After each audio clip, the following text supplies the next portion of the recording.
networking event, even coming to this thing, you had lives before this, right? Before you came in to and parked, you were doing other things. And some of that other stuff might not have been super positive. You might have had a flat tire, you might not have had breakfast, you might have had an argument with the kiddos or the spouse and all those things. But the more time that we spend angry, the less time we can spend being happy. And happy is attractive. We're back to that. And again, I'm not talking about fake happiness. Now, let's do this. No, listen. I'm happy. I'm happy, see? I'm no happy, no angry. But happy is where we're headed. And so maybe we need to, park in the car and work through some of those things in our heads so that when we get to into this moment, that we can really take advantage of it. Because this is an opportunity. Ekos has created an opportunity, not a guarantee. A lot of people in this room will leave strangers. That is sad. Shouldn't happen. A lot of people will not. A lot of people, and it would be neat to even document it, 5 years down the road, of the people that actually connected here, built those priceless business relationships. Who knows what they have done for the company they're already with, or the new company they've created, or the partnerships they've created, or for Ecuador in general, or just a brain trust. I mean, there's all sorts of different things. Who knows? Because raise your hand if you're not just super smart and got game. Raise your hand if you don't got game. All right, nobody raised their hand. So y'all got game. Everybody's got game. So everybody's worthy. I knew nobody raised their hand. All right, so some suggested reading, and here's the reason I put this. I'm going to back up for a second. One of the things that hold us back when we are networking, especially with a group of strangers, is that we don't think that we know what to say. We don't know their industry. We don't know their interests. And so it's very useful to learn things about their business, learn things about their industry. I say it like this. Well, I'll prove it because I'm going to say it, which means I say it like this. We need to believe, if we're going to have personal curb appeal, we need to believe that we can pull our conversational weight. We need to believe we can pull our conversational weight, which means that if the conversation starts, doesn't mean we have to prove it. Oh, I know something about that. It just means that we know a little bit about that. Plus, if we know things about their industry, and we've read an article about it, and they haven't, or even if they have, you can say, hey, did you check it out in Ekos? Because they actually wrote an article about that same thing. Oh, you didn't? What do you do then? I'll tell you. You say, hey, you hadn't read it? Well, can I shoot it to you? Can I get your card?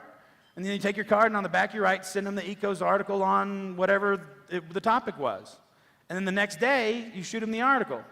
Because y'all have good articles, right? They're in Spanish, so I hadn't actually, but they're good, real good. Super. Fantastic is the word, fantastic. Yeah, so then, because Ekos is giving you ammo. Ammo to do what? To be progress. A series of progress-based impressions. We don't need to just read our own stuff.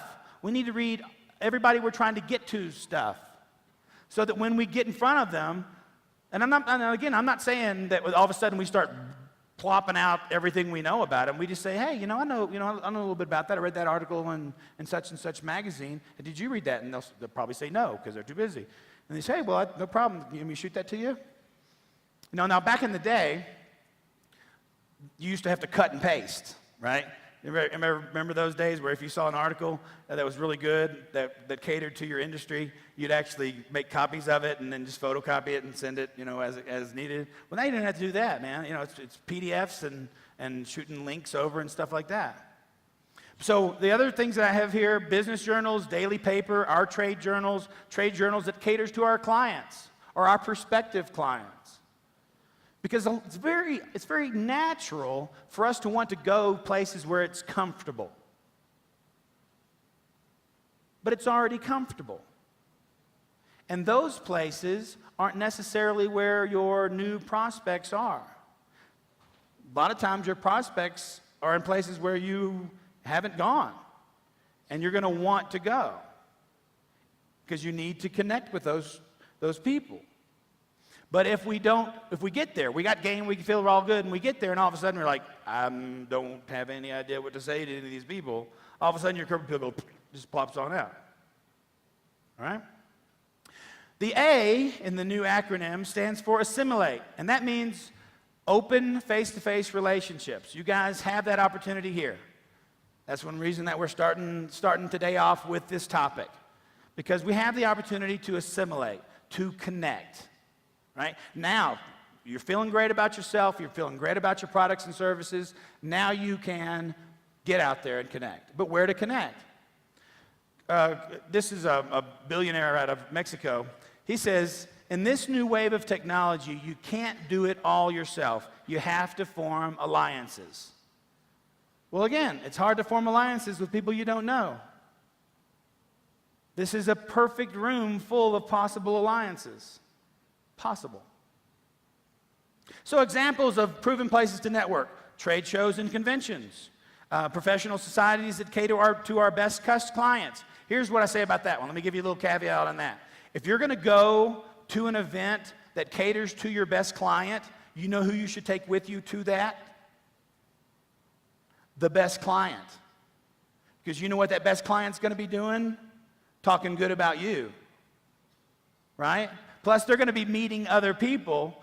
This is an aside, but I think it's a really important point. Anybody who thinks you rock, okay, that everybody knows rock. Anybody who thinks you're good, everybody who thinks you do professional work and everything, help them meet more people.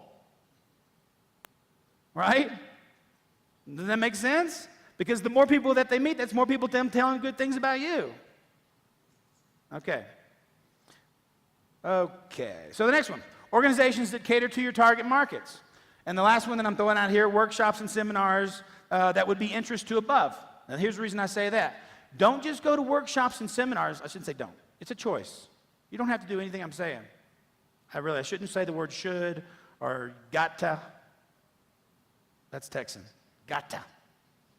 Got to, if you're translating that. You don't have to do any of this stuff. All this stuff is a choice, right? But if you're going to go to seminars and workshops, it's not just about going to workshops and seminars that would be of just benefit to you. Think outside the box and go to a workshop and seminar that might actually cater to your target market. Why? Because it's going to be filled with who? Your target market. And then what are you going to be learning at that workshop? Information that is going to be useful in conversation with that target market. Oh, I liked it. Next one. But the key is, whatever organizations that you join, it's important to get active. Okay? A lot of times, and if you got to test some groups out and all that stuff, but once you say, hey, this is a good organization for me to be a part of, then get active. Chair a committee, serve on a committee, join a board. All of the above help connect us as industry leaders, as well as help us gain a reputation as a leader and a giver. What do givers get? That's what they do. They get. The more you give, the more you get. All right? So find the right place to give. Find the right place to lead. Find the right place to serve. Because it really does come down to service. How fast and how often can that other person feel you are being of service to them? Now, I said that way on purpose. It's really easy for me to say I was service to Jim, right? I was of service to Jim. But that might not be true. It's much more important for Jim to say, Dean was of service to me. Did I connect with that? And that comes by getting to know that person, by serving on those committees, by getting active. All position ourselves as a giver and help us serve. Now, that word serve gets plopped in front of the word customer, like, I'm not going to start serving you until you are, part of my roster of people who pay me money. But really, it all comes down to service. All this stuff comes down to service. Now, but see, here's the other thing. Saying something and doing it are two different things. We're not as good as our words, we're as good as our actions. So, we say, oh, hey, like even maybe this presentation says, after this you go, wow, there really is some incredible opportunity in this room for making great connections. But believing that and saying, hey, I'm going to reach out and connect with people, and actually connecting with them are two different things.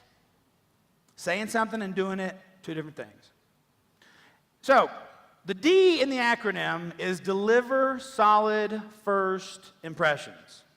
Now, this is where most networking topics start and end. On the delivering solid first impressions, the smile, the firm handshake, right? Everybody's for the firm handshake, right? Do y'all know who Warren Buffett is? Anybody know who Warren Buffett is? All right, would anybody in this room accept a dead fish handshake from Warren Buffett? Would you, sir? Yes, you would. Warren Buffett. I'm not saying Warren Buffett has the appropriate billionaire handshake. I'm sure he does. But if he decided he was done, you'd be like, give me that hand. Because you'd overlook that dead fish handshake because you know he can be progress for you. Right? It's the same thing with bad breath. Okay? I'm against halitosis. I am you can write that down. I am anti-halitosis. I'm against bad breath. But if I connected with somebody, and as we're talking, I thought they could save me an extra $3,500 off my taxes, I'd be like, come on, Stinky, let's go. Right? I will overlook the fact that you got bad breath because I know you can still be proud. And that's that seesaw I was telling you about. Stinky breath? Save me $3,500? Right? So it all goes back to that. It's all on a seesaw. And it's that series of impressions. So it's how you position yourself consistently. Delivering solid first impressions. But let's dig into that a little bit more. 3 big steps. The first key is focus on being interested in the other person rather than trying to be interesting to them. It's huge. It's huge on a lot of levels. The first thing goes right back to the code, to the C in the code. If you go to a networking function and you're so concerned about what am I going to do, what am I going to say, how am I going to be impressive, your curb appeal goes out the window, right? It's much easier to focus on being interested. To be interested, all you have to do is listen and ask questions. It's much more important to focus on being interested than interesting. Now, I said that to a group one time. And this one person said, no, Dean, that's not true. It's much easier to talk about yourself. And I said, just because you talk about yourself doesn't mean you're interesting. Does it? It just means you're talking about yourself. Now, here's the other huge benefit to focusing on being interested rather than interesting. See, I've already done the firm handshake. I've already done I got good breath, and I've already done the smile.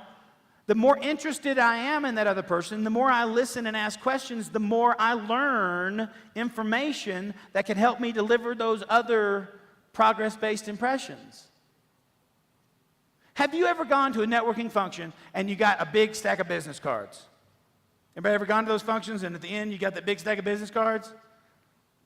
Well, see, very often we go to those functions and we know, have you ever heard this term, follow up? Have you ever heard that one? Don't write, put that right next to smile. If you wrote down smile, just write down follow up. Yeah, we're supposed to follow up with the people that we meet. But how oftentimes do we meet somebody and we really didn't have a conversation? So we're very limited with what we can say in our follow-up. We're left with stuff like, nice to meet you. Hope to see you again soon.